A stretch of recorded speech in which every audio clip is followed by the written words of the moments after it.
Now, we've been talking about Alan Freed, and we have members of the Freed family in the audience. So first of all, I would like to bring up Siggy, who is Alan's daughter, youngest daughter, and I understand she's a doctor of research ophthalmology in Denver.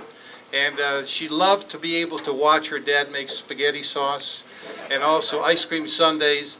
And you might want to share some personal things, Siggy, about your dad when you were a youngster growing up. Siggy.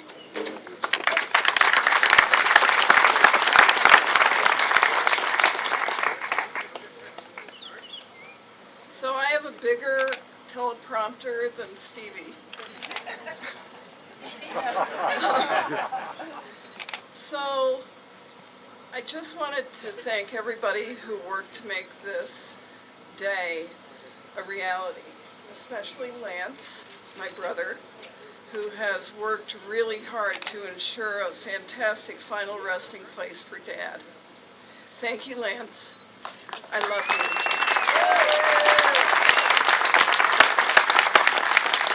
My dad was 43 years old when he died 51 years ago. Next week, I will celebrate my 62nd birthday. I always wonder how much more Dad would have been able to accomplish had he lived a long and healthy life. He never saw us grow up or live long and happy lives. And yes, he was flawed, but aren't we all?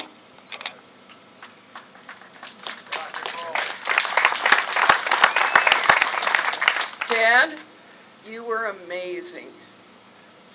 You passed on your musical talent to me, and for that, I will always be grateful. Music has a way of changing people's lives and making this world brighter and instilling childlike joy into our hearts.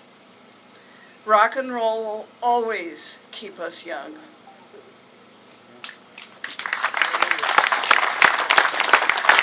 My dad knew what he wanted to do with his life pretty early on, and he knew that the challenges along the way would seriously test his resolve. He wanted to inspire a whole generation of kids, and he did that and much more. They listened to his radio shows at night under their blankets with transistor radios pressed up against their ears, so that their parents wouldn't catch them staying up late on a school night listening to the big beat of rock and roll.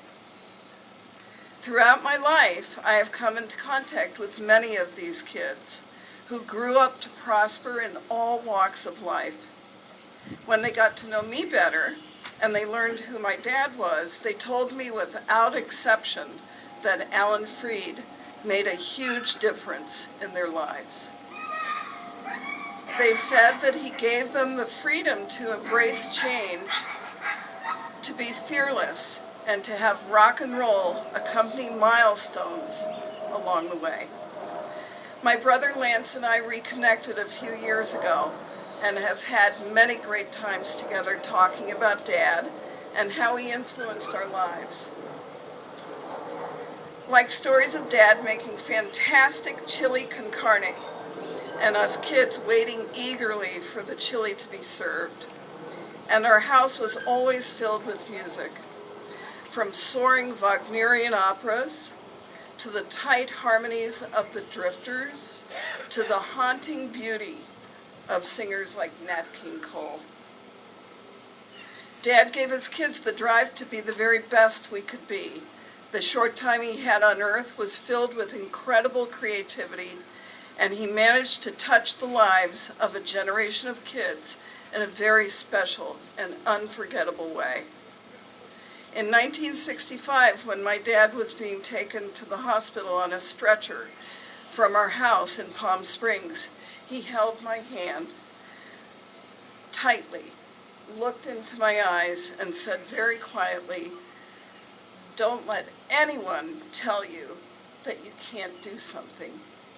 You can do anything you set your mind to."